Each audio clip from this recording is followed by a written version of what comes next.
ಅಯ್ಯೋ, ಇವತ್ತು ನನ್ನ ಬರ್ತಡೇ ಅಲ್ಲ ರೀ. ಎಷ್ಟೋ ಜನರ ಬರ್ತಡೇ ಇರ್ಬೋದಲ್ವಾ, ಅವರಿಗೋಸ್ಕರ ಬಾಸುಂದಿ ರೆಸಿಪಿಯನ್ನ ಶೇರ್ ಮಾಡ್ತಾ ಇದ್ದೀನಿ. ನಮ್ಮ ಕಡೆಗೆ ವೆಲ್ಕಮ್ ಡ್ರಿಂಕ್ ಆಗಿ ಫ್ರೂಟ್ ಜ್ಯೂಸು, ಲೆಮನ್ ಜ್ಯೂಸು ಎಷ್ಟು ಫೇಮಸ್, ಹಾಗೆ ಕೆಲವೊಂದು ಕಡೆಗೆ ಈ ಬಾಸುಂದಿ ವೆಲ್ಕಮ್ ಡ್ರಿಂಕ್ ಆಗಿ ಫೇಮಸ್ ಬಂಧುಗಳೇ.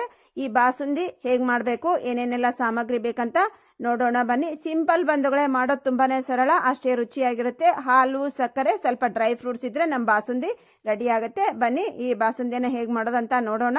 ಗೋವಿಂದ ಸವಿರುಚಿ GVR ಆಲ್ರೌಂಡ್ ಚಾನಲ್ಗೆ ನಿಮಗೆಲ್ಲ ಸ್ವಾಗತ. ಯಾರೆಲ್ಲ ಸಬ್ಸ್ಕ್ರೈಬ್ ಮಾಡ್ಕೊಂಡಿಲ್ಲ ಸಬ್ಸ್ಕ್ರೈಬ್ ಮಾಡ್ಕೊಳ್ಳಿ. ಸಬ್ಸ್ಕ್ರೈಬ್ ಮಾಡ್ಕೊಂಡವ್ರು ಒಂದು ಲೈಕ್ ಕೊಡಿ. ಅವಾಗ ನಾವು ಹಾಕೋ ಎಲ್ಲ ರೆಸಿಪಿ ನೋಟಿಫಿಕೇಶನ್ ನಿಮಗೆ ಮೊದಲು ಬಂದು ಸೇರುತ್ತೆ. ಎಲ್ಲರಿಗಿಂತ ಮುಂಚಿತವಾಗಿ ನೀವೇ ನೋಡ್ತೀರಿ. ಬನ್ನಿ ರೆಸಿಪಿ ಶುರು ಮಾಡೋಣ. ಮೊದಲಿಗೆ ನಾವು ಪಾತ್ರೆನ ತೊಳ್ಕೊಂಡು ತಗೋಬೇಕು. ಪಾತ್ರೆ ಹಸಿಯಾಗಿರ್ಬೇಕು, ಅಂದ್ರೆ ನಮಗೆ ಹಾಲು ತಳ ಹಿಡಿಯಲ್ಲ. 2 ಲೀಟರ್ ನಾವು ಗಟ್ಟಿಗಿರುವ ಹಾಲನ್ನ ತಗೋತಾ ಇದ್ದೀನಿ. ಗಟ್ಟಿಗಿರುವ ಹಾಲನ್ನ ನಾವು ತಗೊಂಡ್ರೆ ಇದು ಜಲ್ದಿನೇ ಆಗುತ್ತೆ ನಮಗೆ ಬಾಸುಂದಿ. ನೀರಿಗಿರೋ ಹಾಲಾದ್ರೆ ಬಾಸುಂದಿ ಪರ್ಫೆಕ್ಟ್ ಆಗಲ್ಲ. ಈ 2 ಲೀಟರ್ ಹಾಲನ್ನ ಒಂದು ಪಾತ್ರೆಗೆ ಹಾಕಿ ಗ್ಯಾಸ್ ಹಚ್ಬಿಟ್ಟು ಬಿಸಿ ಮಾಡ್ಲಿಕ್ಕೆ ಇಟ್ಟಿದ್ದೀನಿ. ಇವಾಗ ನೋಡಿ ನಮ್ ಬಿಸಿ ಆಗ್ತಾ ಇದೆ ಹಾಲು, ಕೆನೆ ಗಟ್ತಾ ಇದೆ ಅಲ್ವಾ. ಇವಾಗ ನಾವು ಕೆನೆನ ಮಿಕ್ಸ್ ಮಾಡ್ತಾ ಬರಬೇಕು. ಫಸ್ಟಿಗೆ ನಾವು ಸ್ವಲ್ಪ ಉದ್ದ ಇರುವ ಹ್ಯಾಂಡಲ್ ಅನ್ನ ತಗೋಬೇಕು, ಯಾಕಂದ್ರೆ ಬಿಸಿ ತಗಲ್ತಾ ಇರುತ್ತೆ ನಮ್ಮ ಕೈಗೆ. ಇವಾಗ ನೋಡಿ ನಮಗೆ 2 ಲೀಟರ್ ಇದ್ದಿದ್ದು 1.5 ಲೀಟರ್ ಆಯ್ತು. ಹೀಗೆ ನಾವು ಕೈ ಬಿಡದೆ ನಾವು ಮಿಕ್ಸ್ ಮಾಡ್ತಾ ಬರಬೇಕು. ಇವಾಗ ಅರ್ಧ ಕ್ವಾಂಟಿಟಿ ಆದಾಗ ಬೇಕಿದ್ರೆ ನಾವು ಸ್ಪೂನಿಂದ ಮಿಕ್ಸ್ ಮಾಡ್ಕೋಬಹುದು. ಇವಾಗ ನೋಡಿ ನಾನು ಸಲಾಕಿಯನ್ನ ತೆಗೆದು ಸ್ಪೂನನ್ನ ತಗೊಂಡಿದ್ದೀನಿ. ಹೀಗೆ ಚೆನ್ನಾಗಿ ನಾವು ಕೆನೆಯನ್ನ ಮಿಕ್ಸ್ ಮಾಡ್ತಾನೆ ಬರಬೇಕು. ಕೈ ಬಿಡದೆ ನಾವು ಮಿಕ್ಸ್ ಮಾಡ್ತಾನೆ ಇರ್ಬೇಕು. ಹೀಗೇನೆ ಒಂದು 10 ರಿಂದ 15 ನಿಮಿಷ ಆದ ತಕ್ಷಣ ಇದೇನಾಗುತ್ತೆ, ಕ್ವಾಂಟಿಟಿ ಕಡಿಮೆ ಆಗ್ತಾ ಬರುತ್ತೆ. ಹಾಲಿನ ಕ್ವಾಂಟಿಟಿ ಕಡಿಮೆ ಆಗ್ತಾ ಬರುತ್ತೆ. ನಮಗೆ ಥಿಕ್ನೆಸ್ ಹಾಲು ಇತ್ತು ಅಂದ್ರೆ ಬೇಗನೆ ಆಗುತ್ತೆ ಬಂಧುಗಳೇ. ಹಾಗಾಗಿ ನೀವು ತಗೋಬೇಕಾದ್ರೆ ಕ್ರೀಮಿ ಇರುವ ಹಾಲನ್ನ ತಗೊಳ್ಳಿ.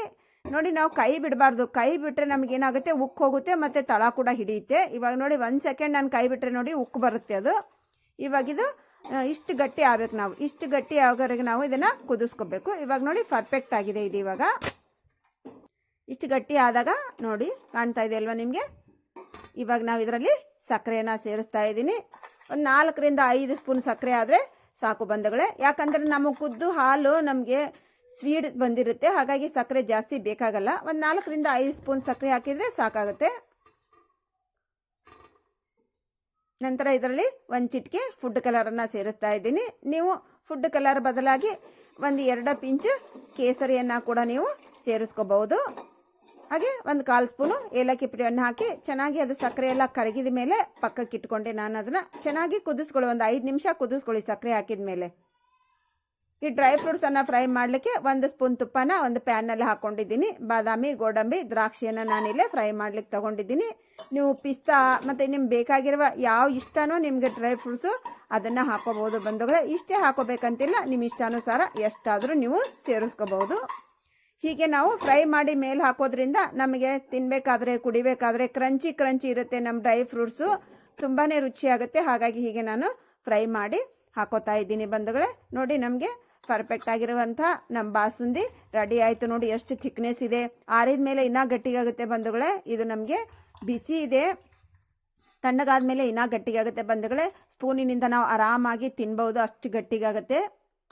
ನೋಡಿದ್ರಲ್ವಾ ಎಷ್ಟು ಸರಳ, ಎಷ್ಟು ಸಿಂಪಲ್ ಅಂತ. ನಿಮ್ಗೆ ಈ ರೆಸಿಪಿ ಇಷ್ಟ ಆದ್ರೆ ಬಂಧು ಸರ್ಕಲ್ಗೆ ಶೇರ್ ಮಾಡಿ. ಯಾರೆಲ್ಲ ಸಬ್ಸ್ಕ್ರೈಬ್ ಮಾಡ್ಕೊಂಡಿಲ್ಲ ಸಬ್ಸ್ಕ್ರೈಬ್ ಮಾಡ್ಕೊಳ್ಳಿ. ಸಬ್ಸ್ಕ್ರೈಬ್ ಮಾಡ್ಕೊಂಡವರು ಒಂದು ಲೈಕ್ ಕೊಡಿ. ನಮಗೆ ಕೂಲ್ ಬೇಕು ಅಂತಂದ್ರೆ ಒಂದು 2 ರಿಂದ 3 ಗಂಟೆ ಇಲ್ಲ ಹಾಫ್ ಆನ್ ಅವರ್ ಫ್ರಿಜ್ ನಲ್ಲಿ ಇಟ್ಟು ನಾವು ಚೀಲ್ಡ್ ಬೇಕನ್ನೋರು ಫ್ರಿಜ್ ನಲ್ಲಿ ಇಟ್ಟು ಇದನ್ನ ಸರ್ವ್ ಮಾಡ್ಕೋಬಹುದು ಬಂಧುಗಳೇ. ಇವಾಗ ಚಳಿಗಾಲ ಆಗಿರೋದ್ರಿಂದ ಫ್ರಿಜ್ ಅವಶ್ಯಕತೆ ಇಲ್ಲ, ಹಾಗೆ ನಾವು ಸರ್ವ್ ಮಾಡಬಹುದು. Thanks for watching. ಬಾಯ್.